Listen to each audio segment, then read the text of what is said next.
very quickly. So when you give them a lot of food like this, it's biodegradable. It's not really pollution in the traditional sense, but biodegradable stuff added to water is going to cause the bacterial populations to explode. So you see that red line, how it goes from way down here to spiking way up there? That's because when you feed the bacteria, their demand for oxygen goes up. They've got more to do, so their population will climb, so their demand on oxygen will go up, and watch, as the water travels, the exchange of gases cannot keep up with the bacteria who create what's called an oxygen sag. So in the zone of decomposition, you've started this pattern, and in the septic zone, also called the dead zone, you get a lot of dead fishies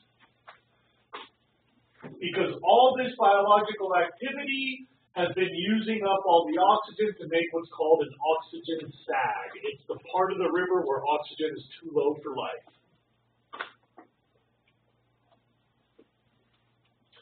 One way to think about this is bacteria and fish are always competing for oxygen. And when you dump a lot of biodegradable material, that's going to benefit the bacteria because they grow quickly, not the fish because they don't eat that stuff. Does that make sense to everyone? Bacteria with a lot of extra food will do a lot of eating, use up all the oxygen, and that's what kills off the fish.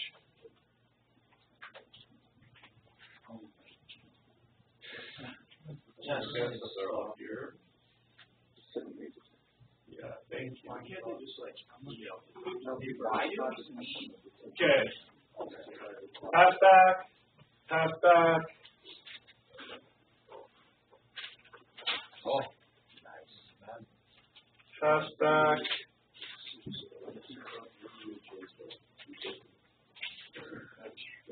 Yeah.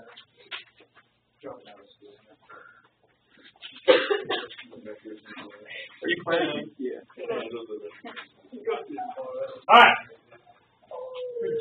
Now me, please. I'm almost out of time, but I'm almost done too. Watch what happens as we move down the river. Oxygen's been added by gas exchange with the air, and also the biodegradable waste has been used up, so the activity of bacteria has dropped. With declining activity of bacteria, oxygen levels will rise naturally, so you get a recovery zone with some stressed fish gulping at the surface, or some rare, tough fish, like maybe just a couple parts of the food web that can survive in low oxygen water, until eventually you reach normal levels of oxygen, normal levels of bacterial activity, which again will give you happy fish and what's called a clean river. Here's a funny thing. Some of our rivers in the United States have regular inputs of biodegradable waste. So before it gets to recover fully, there's another city dumping their sewage or agricultural runoff with something. So in some rivers, it's extended dead zones because we keep adding waste. Also, remember that over here, the fish are perfectly fine. And once you've done this wastewater digestion issue, fish over here are perfectly fine.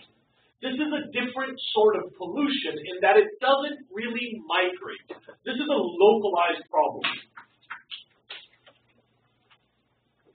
Yes?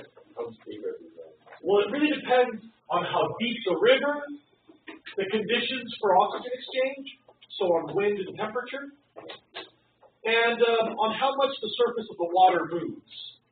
If you have a waterfall, this can disappear at the bottom of the waterfall, because the waterfall is oxygen, air, oxygen, air, oxygen, air. By the time you hit the ground, it's all that. If you just put a big bubble stone in here, the red would drop and the green would spike right away. So if you had a giant aquarium bubble stone in the middle of the river, you could abbreviate this. Well, let's say that it was like adding oxygen, like a 20-foot deep river, with like miles. Like how long? No, I mean, are these? These are usually periods of miles around large cities. So like St. Louis, I believe, is on a river, isn't it? Yeah. I've heard that St. Louis has a septic zone that's something like 7 miles. And it's a notably large one. Because through the whole city, all the gutters drain into the rivers. And then they have sewage at the end of the city. Yeah, let's just make it recreational. Put a bunch of jet skis out there. I mean, the funny thing is, in the absence of oxygen, you sometimes get like pretty safe waters, but you sometimes get really weird, funky conditions. There's one thing I'd like to add really quickly before the bell rings. One problem with these is that a lot of organic waste will settle. It's called bottom sludge. And I have to remind you that certain conditions can stir that up. So sometimes you'll just get a settling of organic material, and then later, at the wrong time of year, for whatever reason, a storm or a boat or a change in hydrology, I can't imagine what, this can be stirred up. And so if this sludge comes back into suspension, you can make a short dead spot, short-lived dead spot. The last thing, fish will swim and then turn around. These fish will swim, they notice the oxygen is low and they turn around. So the fish can tell, but remember, it's just like putting a big concrete wall in the middle of the river. No life there. Okay. Yeah, so wetlands are often adapted to this.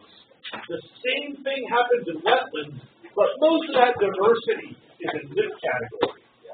They're tough, they're used to that. There are fish which breathe straight oxygen off the surface. They're called anabantoids. They can go there. So, Yeah, when I was on this area, find a way to yeah, so narrate really? What was that? on this area.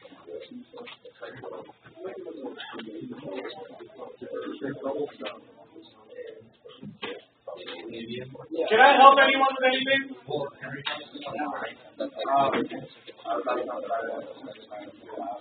We've got like a minute or two. Nobody eats me. You're done with me? You use me and then you leave me?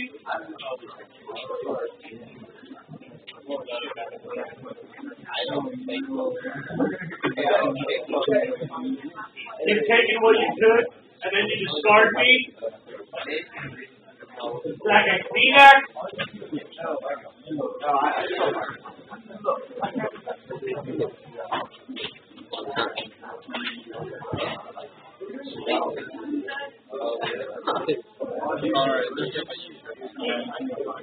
In my last 3 minutes, we ain't talking, huh?